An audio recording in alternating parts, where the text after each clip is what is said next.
त्यागी जी, कैसे हो? मस्त पांड्या, चले चलो।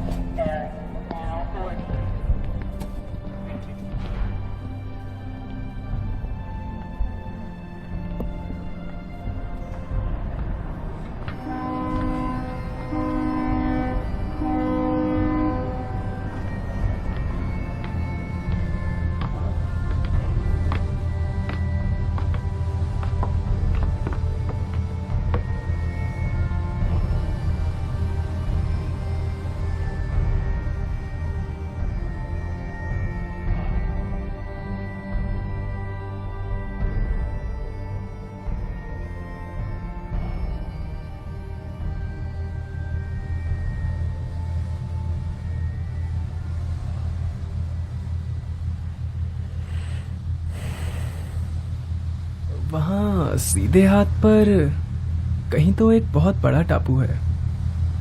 असल में तो ये एक राज ही है। कौन सा टापू है वो? पुराने नक्शों के हिसाब से तो उसे शिप ट्रैप आइलैंड कहते हैं। कितना डरावना नाम है ना। समुद्री लोगों को उस जगह का अजीब ही खौफ है। मुझे वजह तो नहीं पता, पर यूं ही कोई वहम भी हो सकता है। त्यागी उस अंधेरी रात में झांकने लगा, जिसे महसूस करने पर ऐसा लग रहा था जैसे जहाज पर काले रंग की एक मोटी गर्म चादर बिछी हुई हो। कुछ भी दिखाई नहीं दे रहा है यार। अरे तुम्हारी आंखें तो बहुत तेज हैं, और मैंने तो तुम्हें 400 मीटर दूर भूरी झाड़ियों में छिपे हुए हिरन का शिकार करते हुए देखा है। लेकिन अमावस की इस काली रात में तो तुम भी ज्यादा दूर तक नहीं देख सकते। हाँ, 4 मीटर भी नहीं यार। पोर्ट ब्लेयर में शायद काफी रोशनी होगी। हम वहाँ कुछ दिनों में पहुंच जाने चाहिए। मैं उम्मीद करता हूँ कि वहाँ रशिया से लाई हुई टाइगर राइफल्स आ गई हों। अंडमान के जंगलों में शिकार करके तो सच में मजा ही आ जाएगा। क्या शानदार खेल है शिकार करना। दुनिया का सबसे शानदार खेल। एक शिकारी के लिए, लेकिन एक टाइगर के लिए नहीं। पांड्या बकवास मत कर। तू एक बड़े खेल का शिकारी है यार, कोई साधु संत नहीं। किसको परवाह है कि टाइगर को कैसा लगता है? शायद टाइगर को।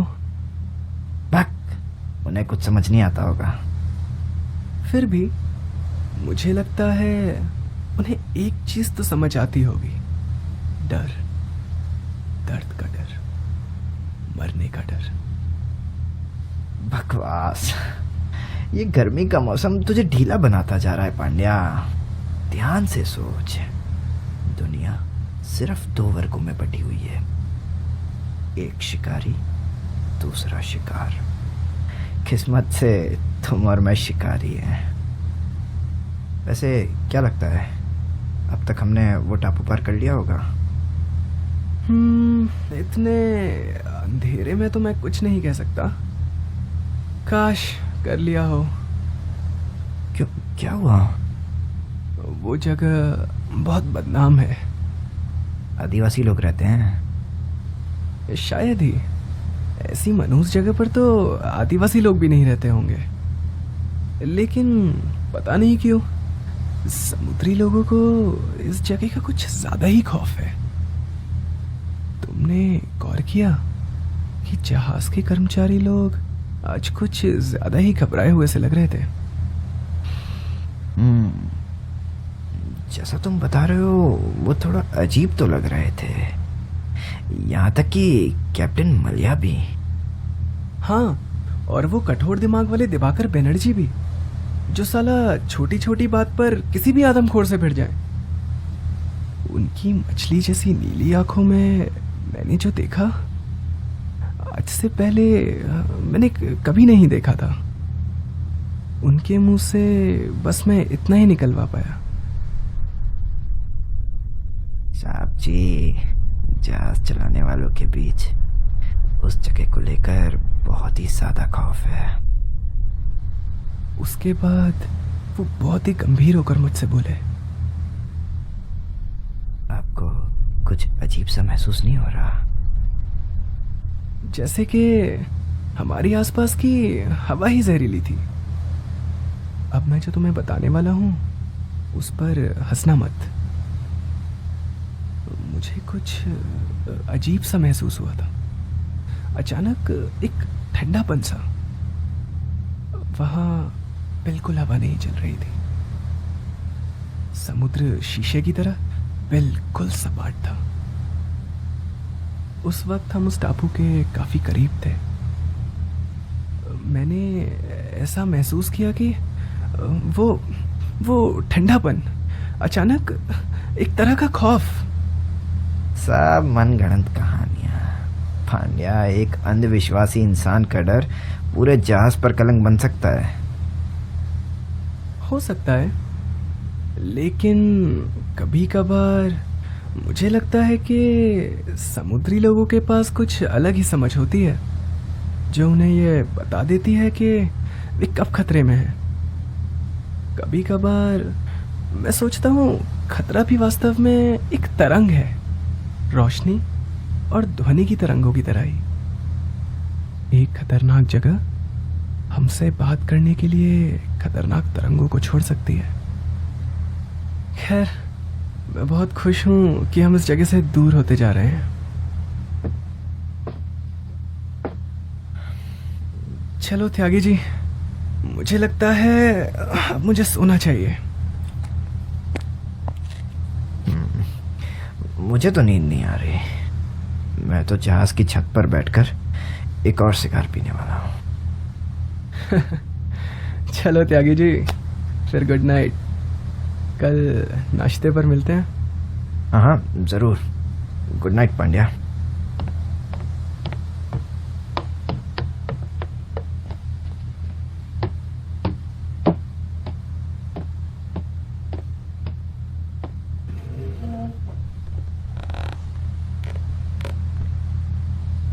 उस रात जब त्यागी वहां बैठा हुआ था तब कोई आवाज नहीं आ रही थी सिवाय उस इंजन की दबी हुई आवाज के जो जहाज को अंधेरे में तेजी से आगे बढ़ा रहा था। त्यागी एक कुर्सी पर बैठकर सुस्ताते हुए सिगार का कश लेने लगा। वह रात उसे अपने आगोश में लेती जा रही थी। यहाँ इतना अंधेरा है कि मैं बिना आंखें बंद कर ही सो सकता हूँ। यह अंधेरा ही मेरी आंखों का पर्दा होगा।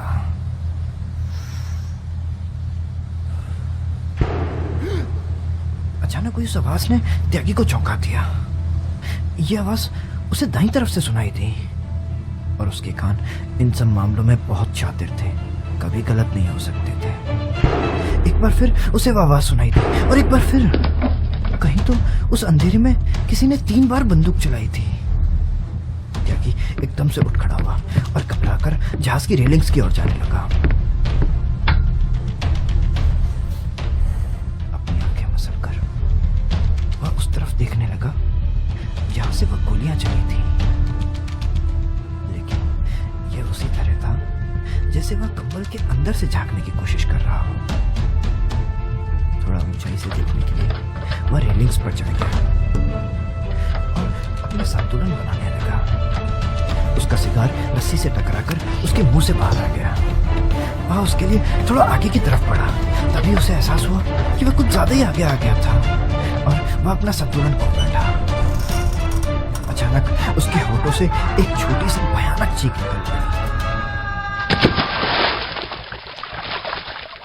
वह चीख एकदम से बंद हो गई क्योंकि बंगाल की खाड़ी का गर्म पानी उछलकर उसके सर के ऊपर आ गया था।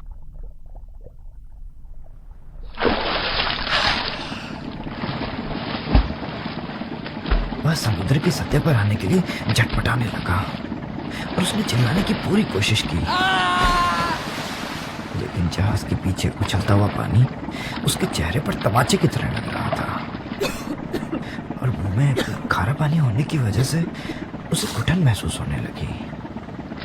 परेशान होकर दूर होते जहाज की रोशनी का पीछा करते हुए वो पानी में जोर जोर से हाथ मारने लगा।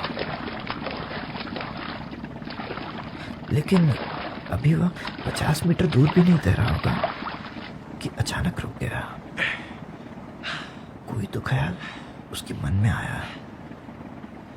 ये पहली बार नहीं था कि वह इतनी सुनसान जगह पर अकेला था।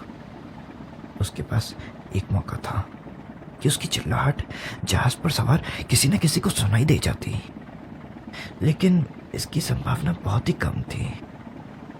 वह और भी कम होती जा रही थी जैसे जैसे वह जहाज आगे बढ़ रहा था।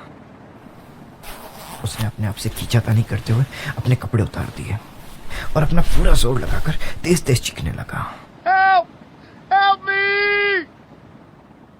जहाज की रोशनी अब धुंधली हो चुकी थी। लगातार गायब होते हुए वो जुगनू और फिर उस रात के अंधेरे ने रोशनी को पूरी तरह से मिटा दिया। त्यागी उन गोलियों के बारे में सोचने लगा। वे दाईं तरफ से आई थी और वह लगातार उसी तरफ तैरने लगा। अपनी गति को बनाए रखने के लिए वह सोच समझकर बड़े आराम से अपने हाथों को घुमाते हुए तैर रहा था। ऐसा लगा जैसे वह कई सालों से उस समुद्र से लड़ रहा हो। उसने अब गिनती गिनना शुरू कर दिया था। शायद वह 100 बार और हाथों को घुमा सकता था। और तभी त्यागी को एक आवाज सुनाई दी। वह आवाज अंधेरे में से आई थी। एक बहुत ही तेज चीखने की आवाज, एक जानवर की आवाज जो कि बहुत ही ज्यादा घायल और डरा हुआ था। वह उस जानवर को पहचान नहीं पाया जिसने वो आवाज की थी। उसने पहचानने की कोशिश ही नहीं की। वह एक बार फिर पूरा जोर लगाकर उस आवाज की तरफ तैरने लगा। उसे आवाज एक बार फिर से सुनाई दी। फिर वह अचानक ही एक दूसरी आवाज से दब गई। बार बार कड़कड़ाती हुई आवाज, गन की आवाज। त्यागी तैरते हुए बड़बड़ाया।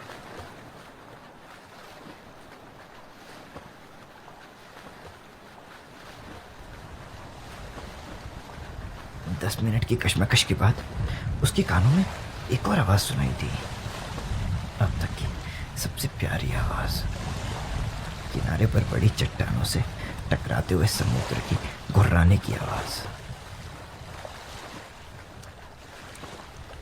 इससे पहले कि वह चट्टानों को देख पाता, वह उनके बिल्कुल करीब पहुंच चुका था। अगर कोई तूफानी रात होती तो वह उनसे टकरा गया होता।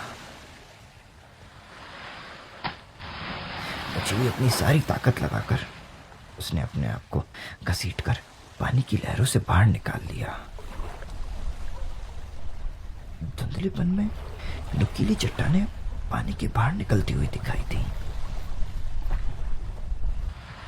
एक एक हाथ आगे बढ़ाते हुए वह अपने आप को ऊपर की ओर खींचने लगा। हाँफते हुए वह सबसे ऊपर एक सपाट जगह पर पहुंच गया। चट्टानों के बहुत ही करीब एक घना जंगल था। पेड़ों की उलझी हुई टहनियां और उन झाड़ियों से उसे क्या खतरा हो सकता था, इन सब की उसने बिल्कुल परवाह नहीं की। बस वो इतना जानता था कि अब उसे उस समुद्र से कोई खतरा नहीं था। वो थकान उसके सर में चढ़ चुकी थी।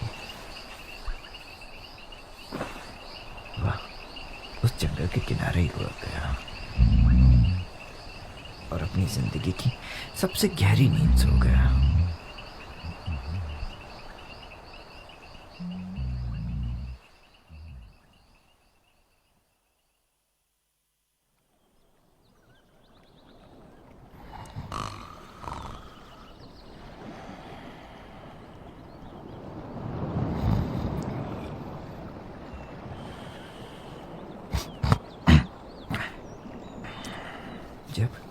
उसने अपनी आंखें खोली तब आसमान में सूरज को अपने ऊपर देखकर उसे समझ आ गया कि दोपहर हुए काफी समय हो चुका था। गहरी नींद ने उसे एक नया जोश दे दिया था। उसे बहुत तेज भूख लगने लगी। वह अपने चारों ओर देखने लगा। जहां कहीं भी बंदूक से गोलियां चलती हैं वहां पर इंसान जरूर होते हैं, और जहां पर इंसान होते हैं वहां पर खाना। लेकिन तभी उसे ताज्जुब हुआ कि ऐसी खौफनाक जगह पर किस तरह के इंसान रहते होंगे। उस टूटे फूटे जंगल का एक हिस्सा समुद्र के किनारे को छू रहा था। उन जंगली पेड़ पौधों के बीच उसे कोई भी रास्ता नजर नहीं आ रहा था। समुद्र के किनारे चलना ज्यादा आसान था और त्यागी जैसे तैसे पानी के साथ साथ चलने लगा। अभी थोड़ी ही दूर चला होगा कि वह रुक गया।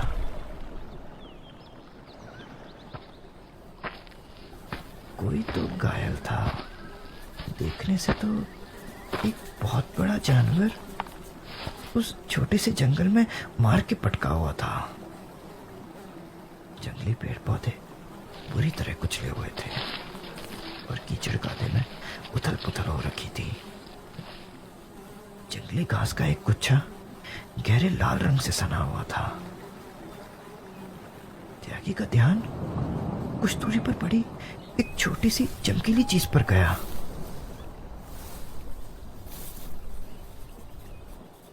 और उसने उसे उठा लिया। वह एक खाली कारतूस था। बस 6 मिलीमीटर की बुलेट। वह ध्यान से देखने लगा।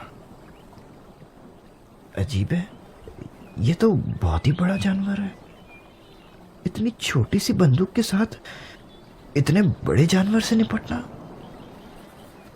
शिकारी वास्तव में इस खेल का खतरनाक खिलाड़ी है। जानवर ने भी जम के मुकाबला किया है। मुझे लगता है जब मैंने पहली 3 गोलियों की आवाज सुनी तब शिकारी ने अपने शिकार को पूरी तरह घायल कर दिया होगा, और आखिरी गोली तब जब वो यहाँ पर आया होगा और इसे खत्म कर दिया होगा।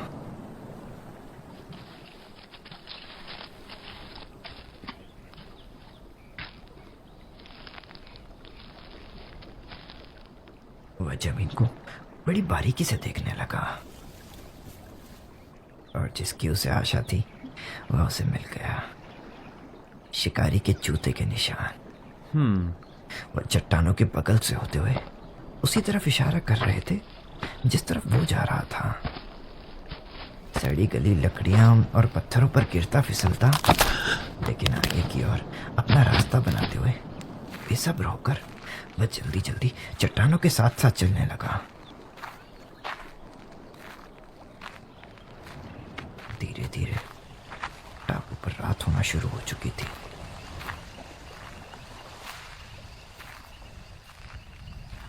वो समुद्र और जंगल उस सुनसान अंधेरे में दिखाई देना बंद हो गए थे।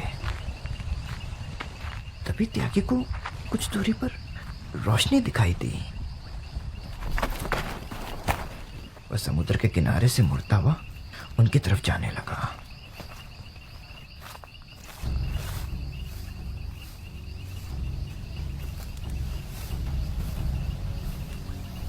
पहले तो इतनी सारी रोशनी देखकर उसे ऐसा लगा कि वहां पर कोई गांव है।